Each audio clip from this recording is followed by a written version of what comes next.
Well, with me, being lead singer first choice, it was, wow, easy. I know a lot of people sample my voice, a lot of DJs, and I used to be angry about that at one time, but then I said, okay, they're kind of keeping me alive, so be quiet. But no, I was able to go on and still sing the songs, and thank God. I was 18 singing the songs and singing in the same key. I mean, that's a huge blessing. We're all still good friends. We did a concert here in Central Park last year. Yes, Summer Stage. East River, yes, that was great. Yeah, first choice, and we hadn't been together in years before that, and it was just like yesterday. We were cracking up, I had them cracking up, and I remember one of the girls, and that used to be the Coke bottle at that time, and I was doing, like I said, fight a little battle weight. And so Ursula says, she's always been a clown, Rob, well, what now? What are we, 2 liters? I said, Ursula, only you. But it was just like yesterday, and I'm still belting those songs out and working just like it was yesterday, and even up to the point of a new single done by the Basement Boys. Yes. I'm going to give it to you as the title, and I was my first collaboration with my manager, George Correa. I couldn't believe it. He said, you stick to what you do best, which is ad-lib, and we'll make sure that be your writing part. That's what he calls my writing, is my ad-libs. So, but it leading up to this point where I'm at now, and I am just so grateful. I'm a busy girl, and I'm trying to be a healthy girl and keep it going as long as I can. Ruth? Just continuing on, and I enjoy it so much more today than I did then. I don't know. It's just, I guess I've calmed down a little bit, you know. Have you? God.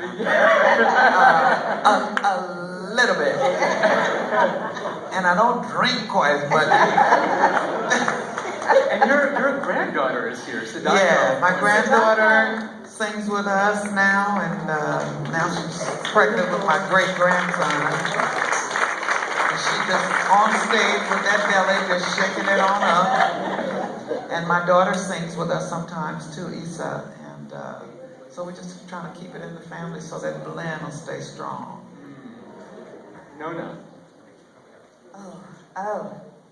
I think I use everything that I have learned over the time. I think we all do.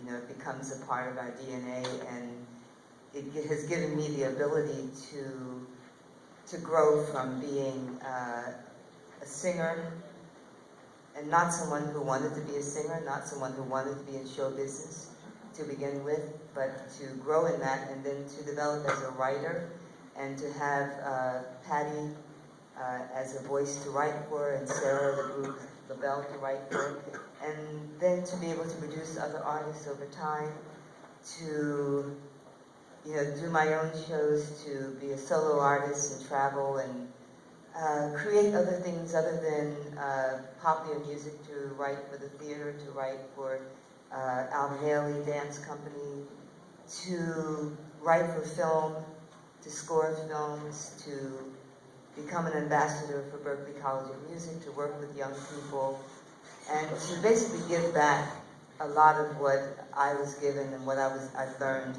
over time. It's been really important for me to stay vital, active, and exploring all kinds of music, because I'm just curious that way.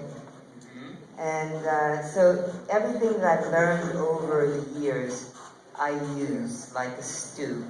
Because, I come from a background of, Ruth was talking about, 7 children. My mother and father made 9 in the house. And the motto was, if you don't work, you don't eat. So it was going to the farms in the summer, and sometimes in the winter. And, you learn to each day appreciate life and get on with it. you know?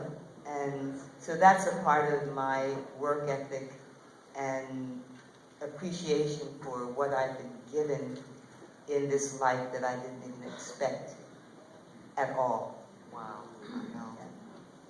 That goes along with Keep It Moving, doesn't it? Yes. Keep It Moving That's Academy. the name of our song. Actually, he's joking with me because I have a dance record that went to #2 Billboard Last this past year called Keep It Moving. And, it's the story of my life. It's the story of all of our lives. We have to keep it moving, really. I think, and I think everyone's has you pretty much put exactly in the best words ever.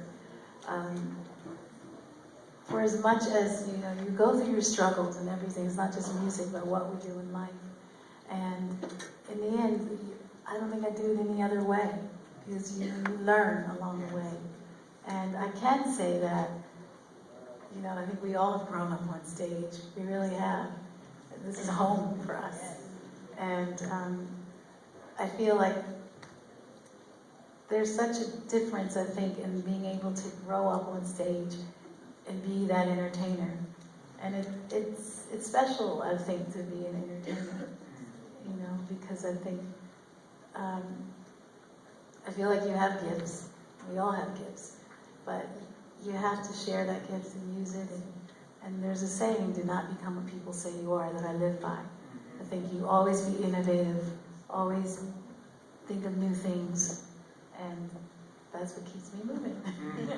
Another artist that's keeping it moving, I think she's here. Is Melba Moore in the house? No? Melba? Melba Moore? Yeah!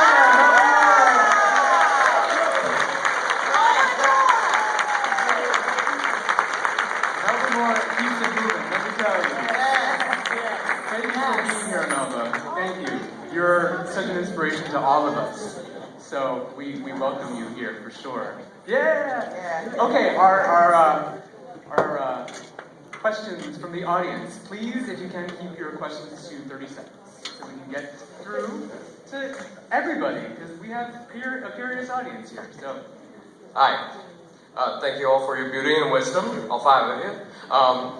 And maybe a show of hands, who's performing in New York this year that we can see live?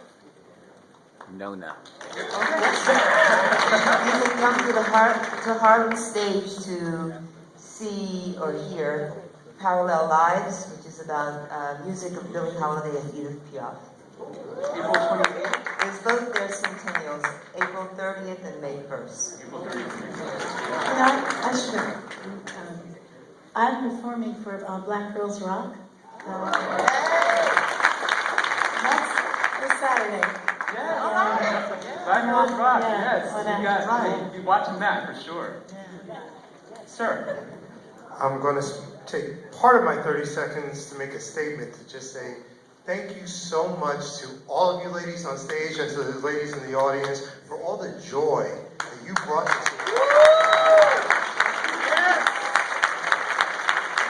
With my remaining seconds, question based on some of the stuff that Ruth Pointer said. You talked about the audiences in Tennessee and in Australia. I'm from New York, so my question comes from a place of ignorance. I've only primarily seen shows in New York and frankly mostly in Harlem. What is the difference between a New York audience and audiences other places, both good and bad? For all 4 ladies who are willing to answer. We're not just saying this, I'm not just saying this, New York is the best audience ever.